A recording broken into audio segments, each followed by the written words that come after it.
언제나 행복하게 기쁘게 사는 것, 이것은 우리 모두의 소원입니다. 과연 그렇게 살 수 있을까 생각하겠지만 우리가 훈련하면 가능합니다. 사고의 틀을 바꾸면 됩니다.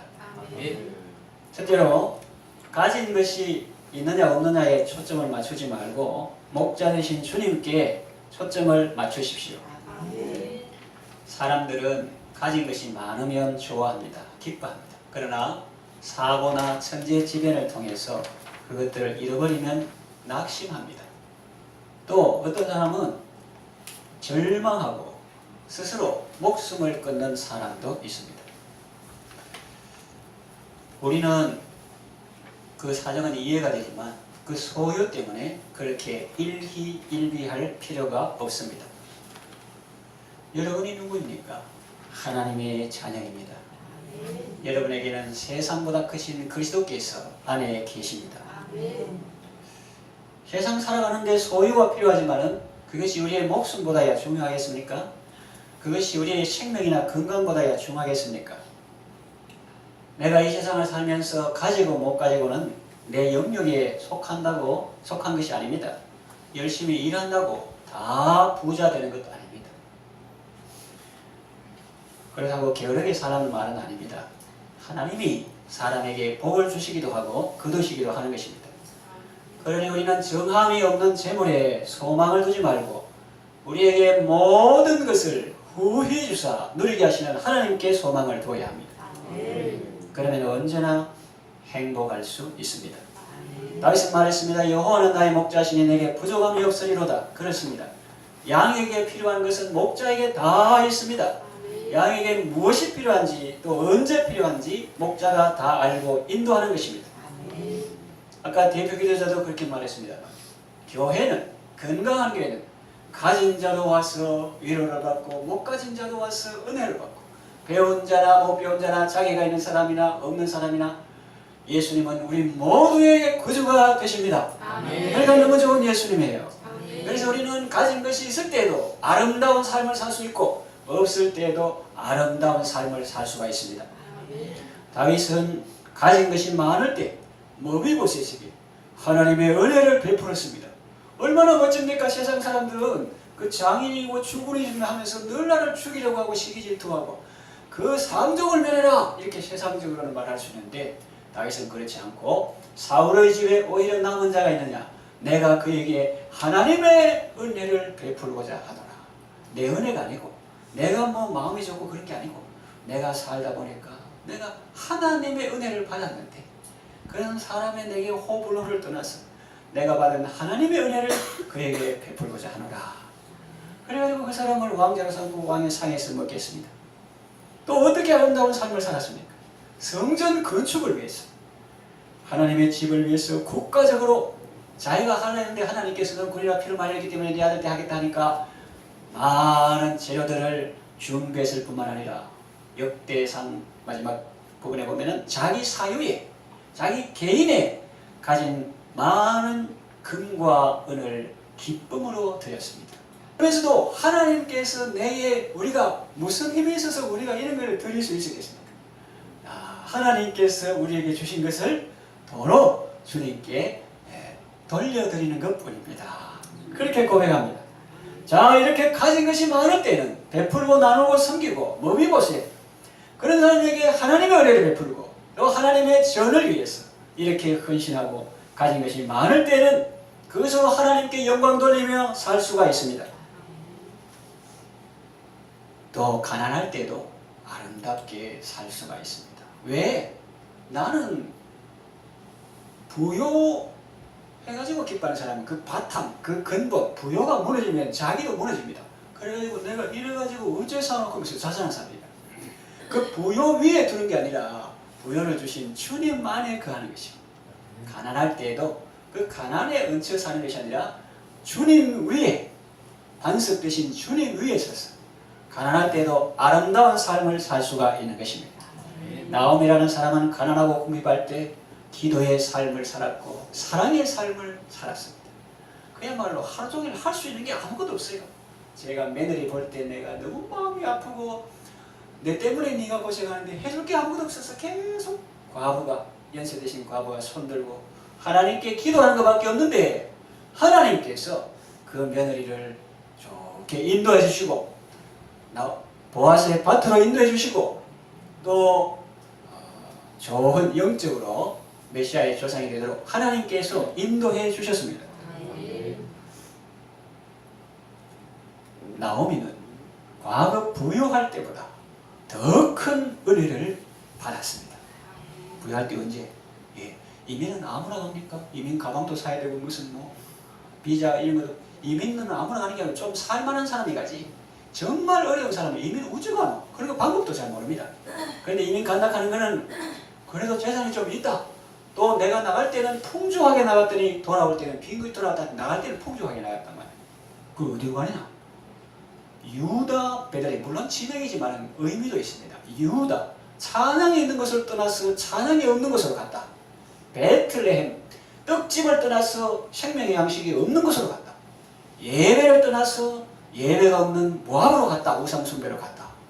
그때는 부유했지만 그러나 하나님 떠난 그때보다도 과거 부유할 때보다도 주님께 초점을 맞추고 주님을 바라볼 때에는 과거 멋모르고 부유할 때보다 더 아름다운 삶을 살 수가 있습니다.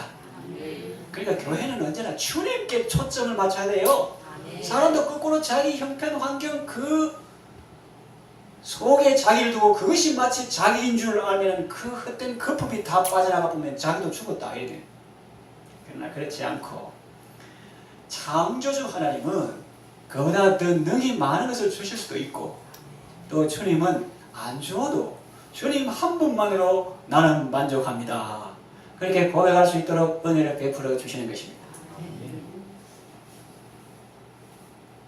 그래서 가진 것이 없을 때에도 주님을 바라보면 아름다운 삶을 살 수가 있습니다.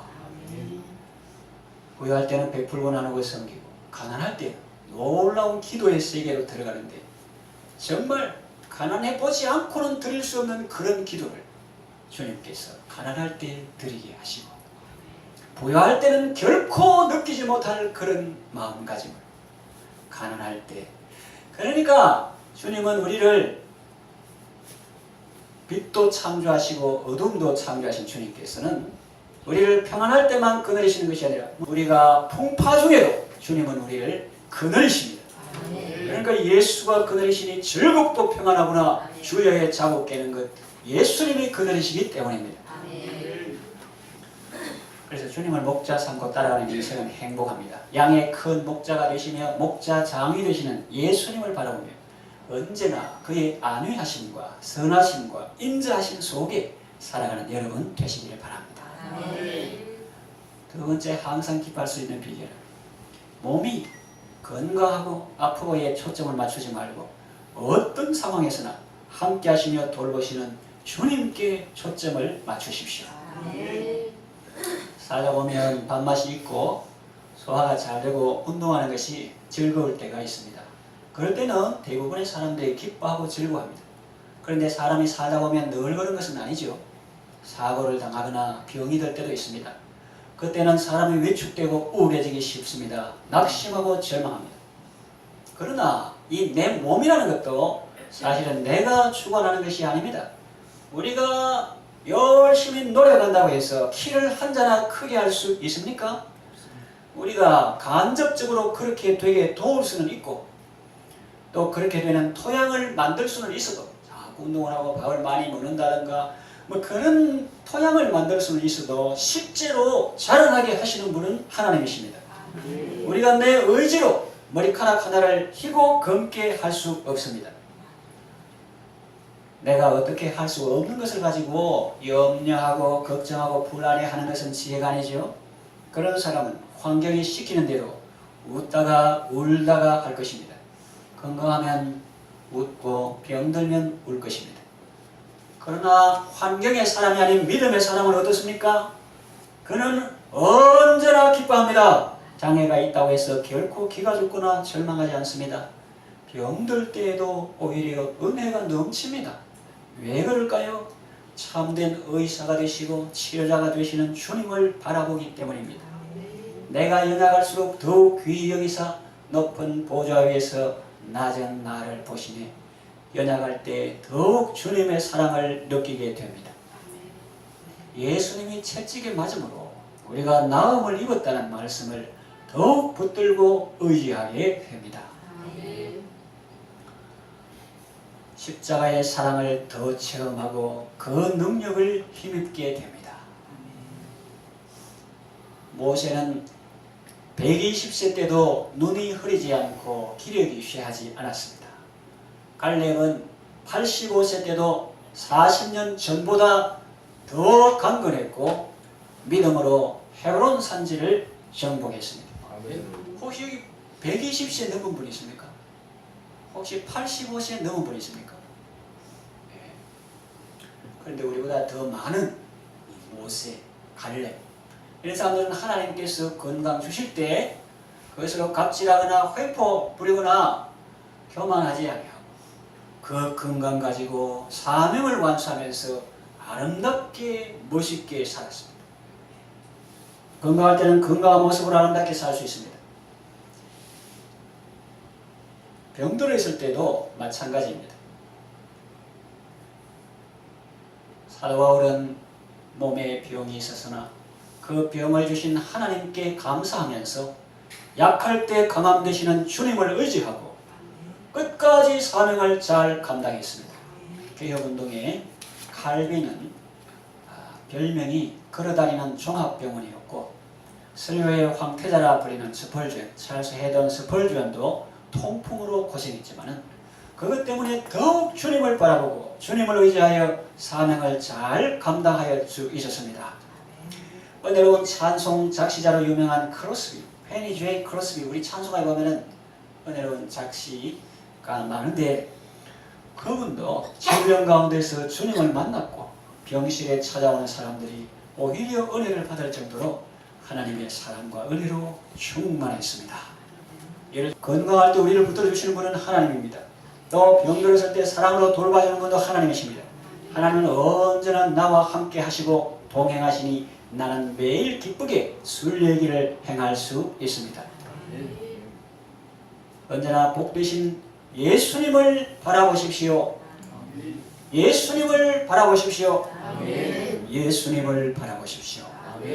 변하는 환경을 바라보지 말고 거기에 일희일비하지 마시고 어제나 오늘이나 영원토록 동일하신 예수님을 바라보시고 그분의 사랑 안에 거함으로 항상 기쁨 가운데 살아가시기를 바랍니다.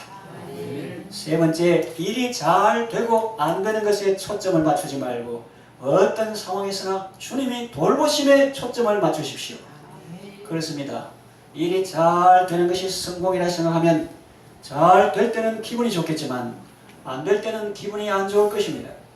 일이 잘 되고 안 되는 것은 내 소관이 아닙니다. 물론 내가 그 일에 기대를 가지고 최선을 다하는 것은 내 몫이지만 결과적으로 잘 되고 안 되는 것은 내 영역이 아닙니다. 내 영역이 아닌 것에 대해서 슬퍼하고 절망하는 것은 지혜가 아닙니다. 가변적인 것에 목숨을 걸면 안 됩니다. 또 잘 된다고 해서 그것이 정말 잘 된 것인지 우리는 모릅니다. 안 된 것 같았지만 결과적으로 더 잘 된 것도 많습니다. 성취 여부와 그것의 호불호는 우리가 잘 모릅니다. 불확실한 것에 매달리고 일희일비해서는 안 되겠습니다. 그럼 확실한 것은 무엇입니까, 여러분? 예? 확실한 것은 무엇입니까? 일의 성취, 호불호 우리가 잘 모른다 했습니다. 이것입니다. 하나님은 어떤 경우에도 나를 사랑하시고 나와 함께 하신다는 사실입니다.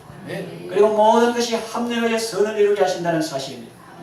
이 사실을 믿으면 나는 어떤 경우에든지 기뻐하고 즐거워할 수가 있습니다.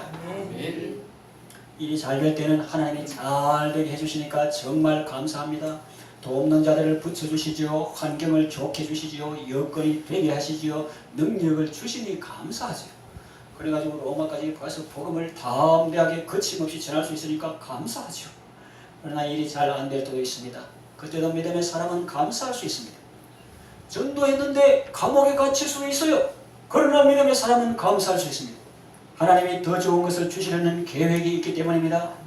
찬송할 때 지진이 일어나고 진동이 일어나고 꼭 열이 열리고 죄수들이 자유함을 받고 간수가 밤에 예수님을 구주로 영접하고 세례받고 빌립보 교회의 개척 멤버 루디아 여성과 함께 빌립보 교회의 개척 멤버가 되고 이와 같은 놀라운 일이 있었습니다. 또 일이 잘 안 될 때도 하나님이 더 좋은 것을 주시는 계획이 있기 때문에 감사하고 또 해야 되는 것을 막아주시기 때문입니다. 여러분, 하나님의 임재와 동행을 누리는 사람은 언제나 어떤 환경에서나 감사할 수 있습니다. 어떤 상황에서든지 예수님 안에서 항상 기쁨의 삶을 살아가시기를 바랍니다. 말씀을 마무리하겠습니다. 사람들은 보통 소유가 정식될 때, 몸이 건강할 때, 일이 잘 될 때 기뻐합니다.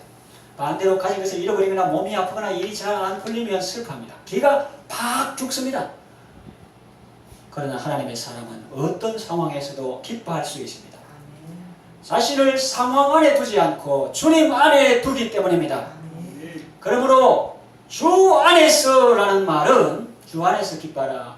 이 말은 기쁨의 범위나 한계의 의미도 있지만 보통 사람들이 이해할 때 이 주 밖에서 기뻐하지 마라. 술 먹는 거 뭐 이상한 쾌락 그런 거 기뻐하지 마라. 주 안에서 기뻐해라. 사랑하는 거 그런 거 기뻐해라. 이런 의미도 있지만 기쁨의 범위나 한계의 의미도 있지만 기쁨의 비결이라는 의미도 있습니다.